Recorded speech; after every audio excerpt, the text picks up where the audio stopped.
जय हिंद साथियों, आप सभी का स्वागत करता हूं। साथियों, अगर आप पेपर को पास करना चाहते हैं एसएससी जीडी के, तो इन चुनिंदा 100 सवालों को आपको जरूर देखना चाहिए, क्योंकि ये 100 सवाल साथियों ऐसे टॉप लेवल के क्वेश्चंस हैं जो आपकी जीके की बुनियाद को मजबूत कर देंगे और ये सवाल साथियों आपकी परीक्षा में पूछे जाना तय है। तो इन 100 सवालों को देखिएगा और अपने एग्जाम को क्रैक करिएगा। पहला सवाल आपकी स्क्रीन पर है कि दिल्ली के किस सुल्तान को इतिहासकारों ने विरोधों का मिश्रण का, ये बहुत इंपॉर्टेंट सवाल है साथियों, कि विरोधों का मिश्रण किसको कहा गया है। साथियों, मोहम्मद बिन तुगलक को कहा गया है। किसने ऐसा कहा? तो इतिहासकारों ने ऐसा कहा था।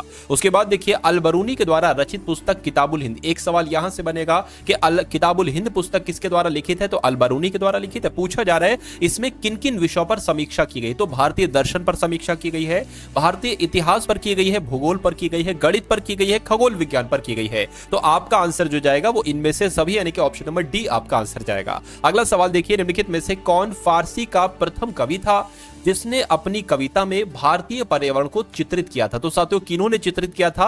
अमीर खुसरो ने चित्रित किया था। आप लोग ध्यान रखेंगे, यानी कि अमीर खुसरो फारसी के ऐसे पहले कवि थे जिन्होंने अपनी कविता में भारतीय पर्यावरण के बारे में बताया था। अगला सवाल देखिए, किस सम्राट ने अपनी राजधानी दिल्ली से दौलताबाद स्थानांतरित कर ली थी? तो साथियों, दिल्ली से दौलताबाद जो स्थानांतरित की थी वो किसने की थी? साथियों, आप लोगों को मालूम होना चाहिए, वो मोहम्मद बिन तुगलक ने की थी। आंसर जिनका ऑप्शन नंबर सी है बिल्कुल करेक्ट है। अगला देखिए, करके भारत में अंग्रेजों के द्वारा यात्रियों के लिए जो रेलवे की शुरुआत की गई वो कब की गई? रेलवे की शुरुआत कब की गई? तो 1853 ईस्वी में रेलवे की शुरुआत की गई थी। किसके द्वारा की गई थी? तो अंग्रेजों के द्वारा की गई थी। अगला सवाल देखिए, करके वर्ष 1793 में बंगाल, बिहार और ओडिशा में शुरू की गई थी। क्या शुरू की गई थी आपसे पूछा जा रहा है। तो साथियों, क्या शुरू की गई थी? मैं कहूंगा स्थायी बंदोबस्त शुरू की गई थी। ये आपको मालूम होना चाहिए, सवाल आपसे पूछा ही पूछा जाता है। अगला देखिए, करके टीपू सुल्तान मस्जिद कहां पर है? तो मैं कहूंगा टीपू सुल्तान मस्जिद कहां पर है साथियों? कोलकाता में। कहां पर है? कोलकाता में है। अगला सवाल है आपकी स्क्रीन पर, कहा जा रहा है कि सहायक संधि की प्रणाली को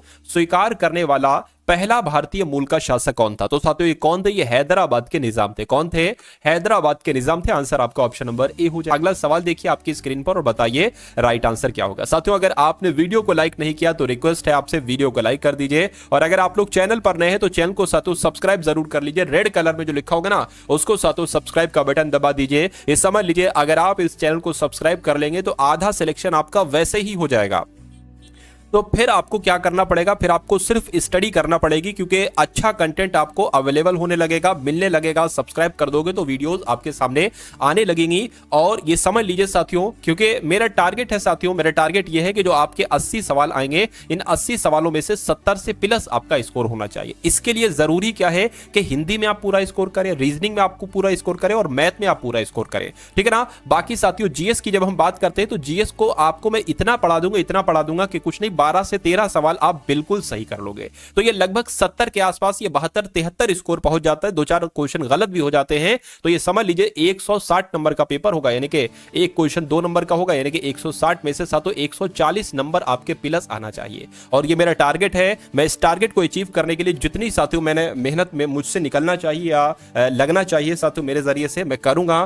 प्लासी की लड़ाई के बाद अंग्रेजों ने भारत में राजनीतिक सत्ता हासिल कर ली थी। ये लड़ाई किस वर्ष हुई थी, यानी कि प्लासी की लड़ाई किस वर्ष हुई थी? तो आपको मालूम होना चाहिए 1757 में प्लासी की लड़ाई हुई थी, जिनका आंसर ऑप्शन नंबर ए है बिल्कुल करेक्ट है। अगला सवाल देखिए, यानी कि भारत में सांप्रदायिक निर्वाचन का जनक किसे कहा जाता है? तो भारत में सांप्रदायिक निर्वाचन के जनक कौन है साथियों? लॉर्ड मिंटो हैं। कौन है? लॉर्ड मिंटो हैं। उसके बाद देखिए, स्वतंत्र भारत के पहले गवर्नर जनरल कौन थे? तो स्वतंत्र भारत के पहले गवर्नर जनरल की यहां पर बात की गई साथियों, कौन थे ये आपको यहां पर साथियों बताना है। तो अगर आपका जवाब लॉर्ड माउंटबेटन है तो मैं कहूंगा आपका जवाब बिल्कुल सही हो जाता है। अगला सवाल देखिए कि भारतीय राज्यों पर अंग्रेजी प्रमुख स्थापित करने के लिए प्रशासन का सहायक संधि प्रणाली का सूत्रपात किसने किया था? तो साथियों, किसने किया था? लॉर्ड वेलेजनी ने किया था। किसने किया था? लॉर्ड वेलेजनी ने किया था। आंसर आपका ऑप्शन नंबर बी हो जाएगा। स्वतंत्र भारत के प्रथम और अंतिम भारतीय गवर्नर जनरल कौन थे?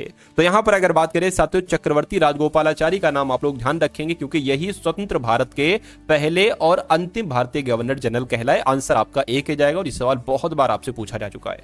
उसके बाद देखिए अगला सवाल है कि निम्नलिखित में से कौन सा मुगल बादशाह नक्शबंदिया नेता ख्वाजा उबैदुल्ला अहरार का अनुयायी था? तो साथियों, अगर बात करते हैं जो आपके मुगल बादशाह बाबर की बात करें तो ये नक्शबंदिया नेता ख्वाजा उबैदुल्लाह अहरार के ये अनुयायी थे। ये आप लोग ध्यान रखेंगे, हो सकता है आपके सवाल एग्जाम में आ जाए। अगला देखिए, अगला सवाल देखिए साथियों, और यहां पर आपसे पूछा जा रहा है कि जो सूफी कृति एक तरीके से कश्फ अल महजूब है, तो इसके लेखक कौन है आपको बताना है। तो इसके लेखक साथियों कौन है आप लोग ध्यान रखेंगे, अबुल हसन अल हुजाबिरी इनका नाम है और इन्होंने ही कश्फ अल महजूब पुस्तक को लिखा था, कृति को लिखा था। अगला देखिए, सूफी संत का जो मकबरा होता है ना, उसको क्या कहा जाता है, तो उसको साथियों दरगाह कहा जाता है। क्या कहा जाता है, उसको दरगाह कहा जाता है, जो सूफी संत का मकबरा होता है। अगला सवाल देखिए कि इनमें से कौन Indian society of oriental art के संस्थापकों में से एक हैं। तो यहां पर अगर साथियों हम लोग बात करते हैं अवनींद्रनाथ टैगोर का नाम आप लोग ध्यान रखेंगे। क्यों, क्योंकि Indian society of oriental art के संस्थापक साथियों अवनींद्रनाथ टैगोर ही थे। अगला सवाल देखिए, निम्नलिखित में से किस संगीतज्ञ ने राजा मान सिंह तोमर और गुजरात के बहादुर शाह के दरबार में सेवा दी थी। तो साथियों ये सेवा किसने दी थी, इनका नाम है बैजू बाबरा।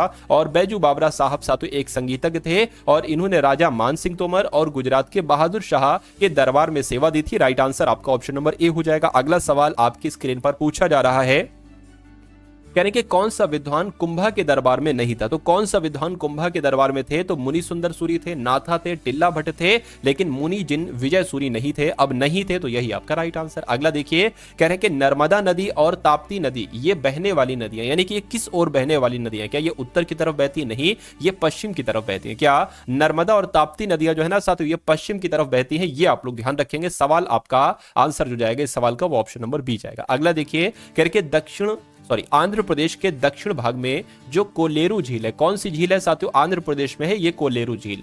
ठीक है, कोलेरू झील दो नदियों के डेल्टा पर स्थित है। तो उन दो नदियों के नाम आपसे पूछे जा रहे हैं। ये क्वेश्चन बहुत इंपॉर्टेंट है और आपके एग्जाम में आएगा। देखिए उन दो नदियों के नाम मैं आपको बता देता हूं, गोदावरी नदी और कृष्णा नदी। ठीक है ना, इन नदियों के डेल्टा पर स्थित है कौन सी झील, तो कोलेरू झील। और कोलेरू झील कहां पर है, तो आंध्र प्रदेश में है। अगले नंबर का सवाल है आपकी स्क्रीन पर, देखिए सवाल को और बताइए साथियों सही जवाब क्या होगा। कह रहे कि भारत में दुनिया का सबसे अधिक जनसंख्या वाला देश कौन सा है। तो अपना भारत की अगर बात करें तो पहले नंबर पर है। दुनिया में सबसे अधिक जनसंख्या अगर किसी देश की है तो अपने भारत की है। अगले नंबर का सवाल है, देखिए और बताइए सही जवाब।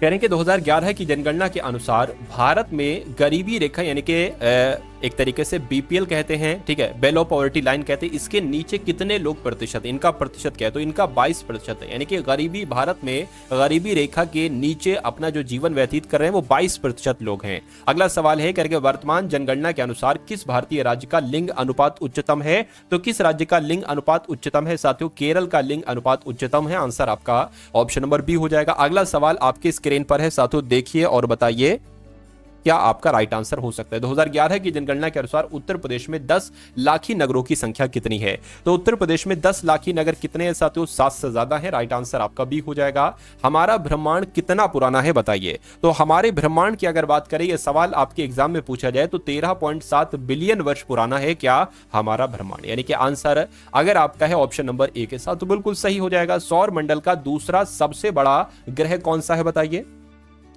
तो सौरमंडल का सबसे बड़ा ग्रह जो है ना वो बृहस्पति ग्रह, लेकिन दूसरा सबसे बड़ा ग्रह कौन सा है, तो शनि ग्रह। ये दोनों बात आप लोग ध्यान रखेंगे। अगला देखिए, कहने कि यूरोप वासी किस ग्रह की पूजा सुंदरता की देवी के रूप में करते हैं। तो साथियों सुंदरता की देवी के रूप में जो यूरोप वासी किस ग्रह की पूजा करते हैं, तो साथियों शुक्र ग्रह की पूजा करते हैं। ये भी आपको मालूम होना चाहिए। आंसर आपका जाएगा ऑप्शन नंबर बी के साथ। अगला सवाल है, क्या कहा जा रहा है, कह रहे कि साउथ पोल यानी कि दक्षिणी ध्रुव पर पहुंचने वाला प्रथम व्यक्ति कौन था।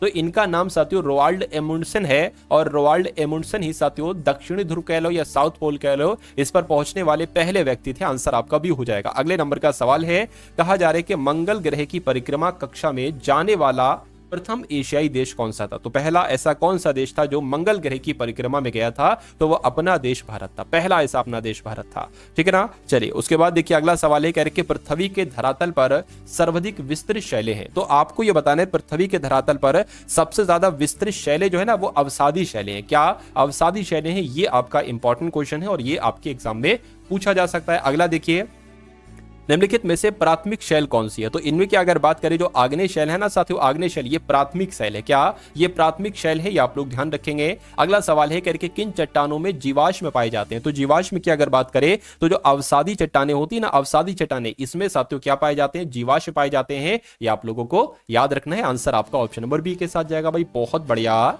Very good class. अगले नंबर का सवाल है, पूछा जा रहा है, कह रहे कि कौन सी फसली से तात्पर्य, किस फसली की किस फसल की बात चल रही है। कह रहे कि एक ही भूमि पर एक साथ दो या दो से अधिक फसलें उगाने को एक तरीके से क्या कहा जाता है, तो जटिल फसली कहा जाता है। इसको जटिल फसली कहा जाता है जब एक ही भूमि पर एक साथ दो या उससे अधिक फसलें उगाई जाती है तो उसको जटिल फसली कहा जाता है। अगला सवाल है, कह रहे कि विश्व का धान जीन बैंक किस देश में है, मुझे बताइए। तो ये अगर बात करें साथियों, ये कहां पर है, ये फिलीपींस में। क्या विश्व का धान जीन बैंक किस देश में स्थित है, तो ये फिलीपींस में स्थित है। उसके बाद देखिए, भारत के संविधान के निम्नलिखित अनुच्छेदों में से कौन सा अनुच्छेद धार्मिक स्वतंत्रता के अधिकार की गारंटी देता है। तो साथियों कौन सा अनुच्छेद है, मैं कहूंगा अनुच्छेद 25 से 28 की अगर बात करते हैं तो ये अनुच्छेद धार्मिक स्वतंत्रता के अधिकार की गारंटी देते हैं। आंसर आपका ऑप्शन नंबर डी के साथ। साथियों अगर हम जीएस की बात करते हैं, जनरल स्टडी की बात करते हैं, तो इसमें यह समझ लीजिए हर एक सब्जेक्ट को लिया है, चाहे वो हिस्ट्री हो, चाहे ज्योग्राफी हो, चाहे पॉलिटी हो, चाहे साइंस हो, चाहे स्टैटिक जीके हो, चाहे इकोनॉमिक्स हो, जहां जहां से आपके जितने जितने नंबर के क्वेश्चंस आते हैं सभी टॉपिक को साथियों कवर अप किया है 100 क्वेश्चंस के माध्यम से। तो ये क्लास साथियों मैं डेली लेने की कोशिश करूंगा। अगर आप ऐसे ही इंपॉर्टेंट क्वेश्चंस की क्लास देखना चाहते हैं तो इस चैनल को साथियों सब्सक्राइब कर दीजिए। ये क्लासेस आपको साथियों निःशुल्क मिलेंगी आपके एग्जाम तक। और अगर आप साथियों लग के अच्छे से तैयारी कर लेते हैं तो ये समझा जाएगा कि बहुत आराम से आपका सिलेक्शन हो जाना चाहिए। और तैयारी भी साथियों आपकी बड़ी तगड़ी हो जाएगी 3 सब्जेक्टों की। ठीक है, जीएस तो मैं इतनी करा दूंगा 12 से 13 प्रश्न आपके सिक्योर हो जाए। चलिए अगला सवाल है, आपकी स्क्रीन पर कहा जा रहा है कि किस अनुच्छेदों में से किसमें, मतलब इनमें से किस अनुच्छेदों में से कार्यपालिका का न्यायपालिका से पृथक्करण उल्लिखित है।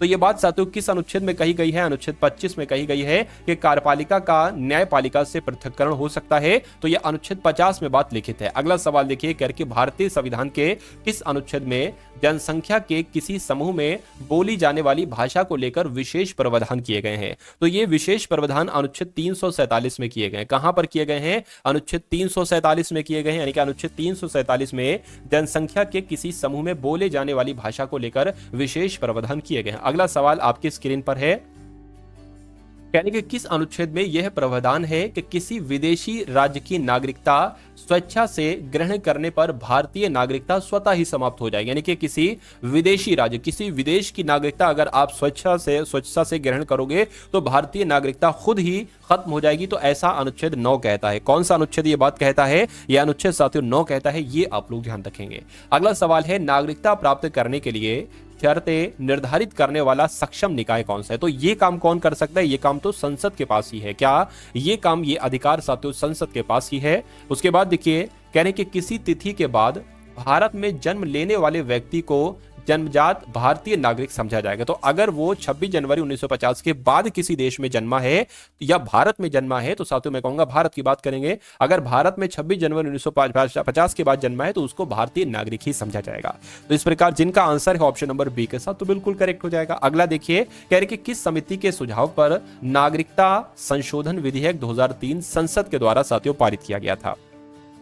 तो यहां पर अगर बात करें एल.एम. सिंघवी समिति की अगर बात करते हैं तो इस समिति के सुझाव पर ही नागरिकता संशोधन विधेयक 2003 संसद द्वारा पारित किया गया था। उसके बाद देखिए, एक व्यक्ति राष्ट्रपति पद के लिए अधिकतम कितनी बार निर्वाचित हो सकता है। तो इसकी कोई सीमा नहीं है साथियों, कोई सीमा नहीं है। ठीक है ना, जितनी बार वो बन सकता है वो बन सकता है। ठीक है, मतलब बन सकता है तो बन जाएगा, ऐसा कोई सीमा नहीं है कि 1 बार 2 बार 3 बार बन सकता है। अगला देखिए, राष्ट्रपति का निर्वाचन किस प्रकार से होता है। तो जो राष्ट्रपति का चुनाव होता है, निर्वाचन होता है, ये अप्रत्यक्ष रूप से होता है। क्या ये अप्रत्यक्ष रूप से होता है, ये आप लोग ध्यान रखेंगे। अगला सवाल देखिए, कह रहे भारत में सही मायने में स्थानीय स्वशासन का जनक किसे कहा जाता है। तो स्थानीय स्वशासन का जनक की अगर यहां पर बात की गई तो मैं कहूंगा लॉर्ड रिपन की अगर बात करें तो यही तो साथियों स्थानीय स्वशासन के जनक हैं। अगला देखिए, कि स्थानीय स्वशासन की सर्वोत्तम व्याख्या यह की जा सकती है कि यह की जा सकती है कि यह एक प्रयोग है संघवाद का, नहीं, यह एक प्रयोग है लोकतांत्रिक विकेंद्रीकरण का। बिल्कुल सही, आपका राइट आंसर जो जाएगा वो ऑप्शन नंबर बी के साथ जाएगा। यानी कि अगर ये सवाल आता है तो जवाब मैंने आपको बता दिया। उसके बाद देखिए, कह रहे कि पंचायती राज संस्थाओं को संवैधानिक मान्यता प्रदान करने की अनुशंसा करने वाली समिति का नाम क्या है। तो इस समिति की अगर बात करें साथियों, इस समिति का नाम आप लोग यहां पर मुझे बता देंगे, क्या आपका सही जवाब यहां पर हो जाएगा साथियों एल.एम. सिंघवी समिति। आप लोग ध्यान रखें, क्वेश्चन ये बहुत इंपॉर्टेंट है। यानी कि पंचायती राज संस्थाओं को संवैधानिक मान्यता प्रदान करने की अनुशंसा किस समिति ने की थी, तो एल.एम. सिंघवी समिति ने की थी। ये आप लोग का आंसर हो जाएगा। राष्ट्रीय खाद्य सुरक्षा अधिनियम किस वर्ष में पारित किया गया भारत में? तो साथियों ये कब पारित किया गया आप लोग ध्यान रखेंगे। भारत में राष्ट्रीय खाद्य सुरक्षा अधिनियम साथियों 2013 में पारित किया गया था। आंसर आपको ऑप्शन नंबर बी हो जाएगा। अगला सवाल देखिए, आपसे पूछा जा रहा है कि केरल और लक्षद्वीप उच्च न्यायालय कहां पर स्थित है?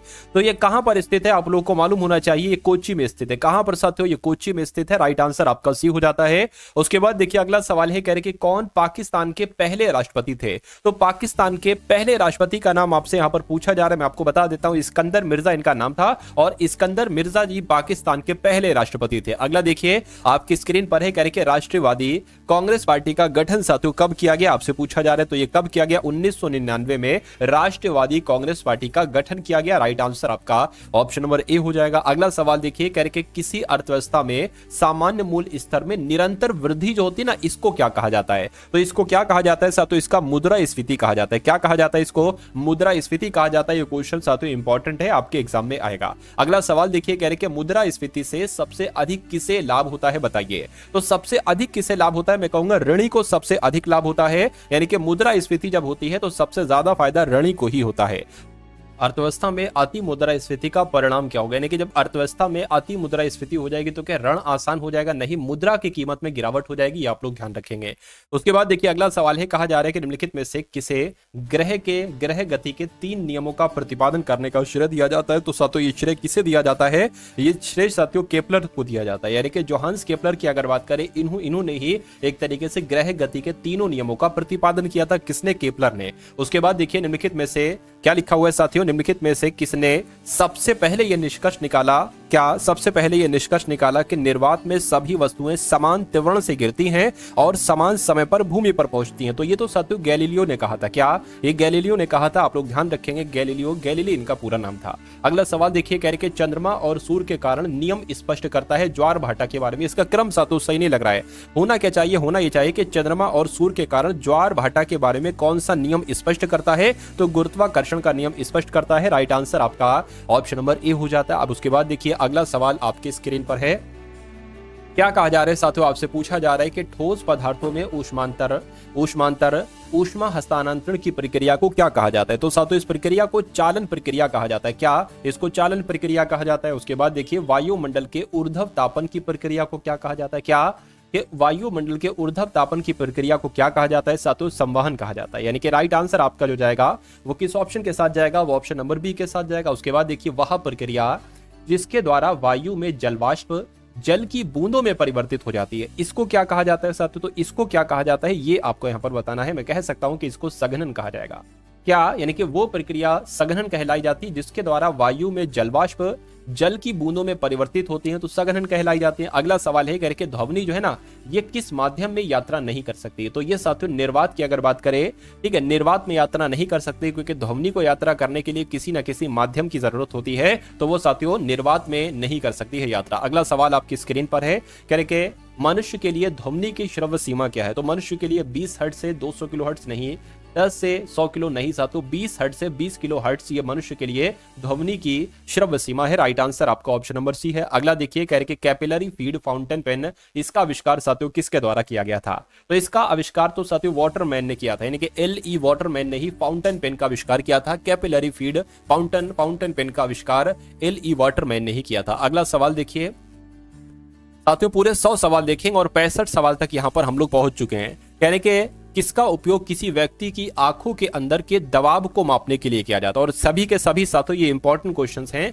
इनकी सबसे ज्यादा संभावना है, क्या इनकी सबसे ज्यादा संभावना है आपके एग्जाम में साथियों पूछे जाने की? तो परीक्षा से पहले अगर आप उन सभी प्रश्नों को तैयार कर लेते हैं जो सवाल आपके एग्जाम में आने के चांसेस हैं, तो साथियों बहुत अच्छा रहेगा। ठीक है ना? चलिए, तो टोनोमीटर की जब हम बात करते हैं, टोनोमीटर का उपयोग किया जाता है किसी व्यक्ति के आंखों के अंदर के दबाव को मापने के लिए। चलिए भाई, अब उसके बाद देख लेंगे नेक्स्ट नंबर का सवाल है। कहा जा रहा है कि कौन सा अग्निशमन अभिकारक ओजोन के लिए हानिकारक होता है? तो साथियों मैं कहूंगा हेलोन जो होता है ना, हेलोन, ये साथियों अग्निशमन अभिकारक ओजोन के लिए हानिकारक होता है। बुलेट प्रूफ वस्त्र बनाने के लिए कौन सी सामग्री प्रयोग की जाती है? तो बुलेट प्रूफ अगर वस्त्र बनाना है तो साथियों केवलर का प्रयोग किया जाता है। किसका? केवलर का प्रयोग किया जाता है। नेक्स्ट नंबर का सवाल है इलेक्ट्रॉन की खोज साथियों कब की गई? तो इलेक्ट्रॉन की अगर बात करते हैं साथियों, इलेक्ट्रॉन की खोज कब की गई? 1897 में ही इलेक्ट्रॉन की खोज की गई। अगला देखिए इलेक्ट्रॉन की खोज किस वैज्ञानिक के द्वारा की गई? तो इलेक्ट्रॉन की खोज कब की गई? तो 1897 में। ऊपर वाला सवाल था किसके द्वारा की गई? तो जे थॉमसन के द्वारा की गई। राइट आंसर आपका ऑप्शन नंबर सी हो जाएगा। अगला सवाल है क्या कहा जा रहा है? ये भी क्वेश्चन साथियों इंपॉर्टेंट है, धमनियों वाला इंपॉर्टेंट है भाई, ध्यान से देखिएगा। कहने के धमनियां अपेक्षाकृत छोटी रक्त वाहिकाओं में विभाजित होती हैं, ठीक है।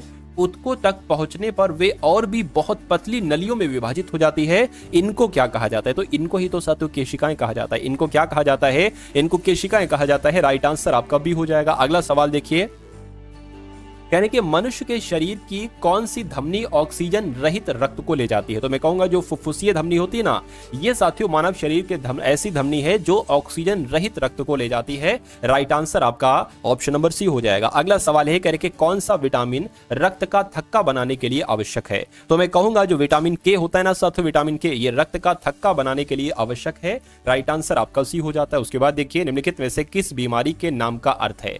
क्या किस बीमारी के नाम का अर्थ है? तो कुछ यहां पर मेरे हिसाब से साथियों कुछ टाइप नहीं हो पाया है, खैर इसलिए इसको हम लोग स्किप कर देंगे। उसके बाद देखिए अगला सवाल आपकी स्क्रीन पर है, पूछा जा रहा है कि हानिकारक एनीमिया, जो एनीमिया रोग होता है ना, ये किस विटामिन की कमी की वजह से होता है? तो ये तो विटामिन B12 की कमी से होता है। आप लोग ध्यान रखेंगे जो एनीमिया रोग होता है साथियों, शरीर में विटामिन B12 की कमी हो जाती है, तो उस वजह से एनीमिया नामक रोग हो जाता है। निम्नलिखित में से किसे विडाल परीक्षण से पता लगाया जा सकता है? किसको विडाल परीक्षण से पता लगाया जा सकता है? टाइफाइड बुखार को, या क्षय रोग को, या कैंसर को, या एड्स को? तो मैं कहूंगा टाइफाइड बुखार को विडाल परीक्षण से साथियों पता लगाया जा सकता है। राइट आंसर आपका ए हो जाएगा। उसके बाद देखिए कहने के साथियों हेमोफोबिया का डर है, यानी कि हेमोफोबिया जो रोग होता है ना, उसमें क्या अंधेरे से डर लगता है, या ऊंचाई से डर लगने लगता है, या पानी से डर लगने लगता है, या रक्त से डरने लगता है? तो मैं कहूंगा साथियों जिस व्यक्ति को हेमोफीबिया नामक रोग हो जाता है उसको खून से डर लगने लगता है, रक्त से डर लगने लगता है। आंसर आपका डी हो जाता है। अगला देखिए कह रहे हैं निम्नलिखित में से आंखों के किस दोष को लेजी आई कहा जाता है? यानी कि लेजी आई की अगर बात करें तो किसको कहा जाता है, ये आपको यहां पर बताना है। तो मायोपिया को, प्रेसबायोपिया को, या हाइपरमेट्रोपिया को, या एम्ब्लायोपिया को? तो मैं कहूंगा साथियों अगर बात करते हैं यहां पर एम्ब्लायोपिया को, इस रोग को साथियों लेजी आई कहा जाता है, ये आप लोग याद रखेंगे। अगला सवाल है आपसे पूछा जा रहा है कि विश्व वानिकी दिवस कब मनाया जाता है? तो विश्व वानिकी दिवस साथियों कब मनाया जाता है? 21 मार्च को विश्व वानिकी दिवस मनाया जाता है। क्या 21 मार्च को साथियों विश्व वानिकी दिवस मनाया जाता है? आंसर आपका भी हो जाता है। अगला सवाल देखिए, कहा जा रहा है कि वन्यजीव सुरक्षा अधिनियम पारित किया गया था। तो वन्यजीव सुरक्षा अधिनियम कब पारित किया गया था? 1972 में ही 1972 में ही वन्यजीव सुरक्षा अधिनियम पारित किया गया था। उसके बाद देखिए राष्ट्रीय पर्यावरण अभियांत्रिकी शोध संस्थान ये कहां पर है? तो ये साथियों कहां पर है? ये नागपुर में है। क्या जो राष्ट्रीय पर्यावरण अभियांत्रिकी शोध संस्थान है ना, डायरेक्ट आपसे पूछा जाएगा ये कहां पर है? तो ये नागपुर में है। और बताइए कि सुल्तानपुर बर्ड सेंचुरी ये कहां पर स्थित है? तो सुल्तानपुर बर्ड सेंचुरी की अगर बात करें तो ये गुड़गांव में स्थित है। कहां पर स्थित है साथियों? ये गुड़गांव में स्थित है। अगले नंबर का सवाल है कह रहे कि लावड़ी किस राज्य का लोक संगीत है? मुझे बताइए। तो लावड़ी की अगर बात करें साथियों ये महाराष्ट्र में किया जाता है। क्या लावड़ी लोक संगीत कहां का है? तो ये महाराष्ट्र का है। अगला देखिए क्या क्या कहा जा रहा है कि मारफती गीत के पारंपरिक लोकगीत हैं, यानी कि जो मारफती है ना साथियों, ये कहां का एक लोकगीत है? तो मैं कहूंगा ये बांग्लादेश का है। कहां का है साथियों? बांग्लादेश का है।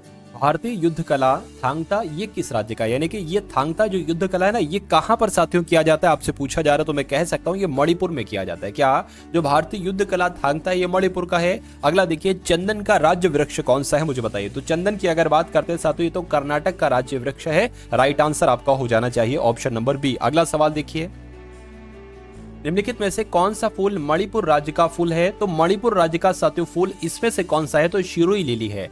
शिरुई लिली इस फूल का नाम है और ये फूल मणिपुर राज्य का फूल है। उसके बाद देखिए कह रहे कि सारस कहां का राज्य पक्षी है? तो सारस साथियों कहां का राज्य पक्षी है? ये उत्तर प्रदेश का राज्य पक्षी है। राइट आंसर आपका अगर है ऑप्शन नंबर बी के साथ तो बिल्कुल करेक्ट है। नेक्स्ट नंबर का सवाल देखिए कह रहे कि राजस्थान का राज्य पक्षी कौन सा है? तो राजस्थान की अगर राज्य पक्षी की बात करते हैं तो सोन चिड़िया है, इसको ग्रेट इंडियन बस्टर्ड भी कहा जाता है। राइट आंसर आपका जाएगा ऑप्शन नंबर डी। अगला सवाल देखिए कह रहे कि केंद्रीय खाद्य प्रौद्योगिकी अनुसंधान संस्थान ये कहां पर स्थित है? बताइए। तो ये कहां पर स्थित है साथियों, ये मैसूर में स्थित है। सही जवाब आपका ऑप्शन नंबर ए के साथ जाएगा।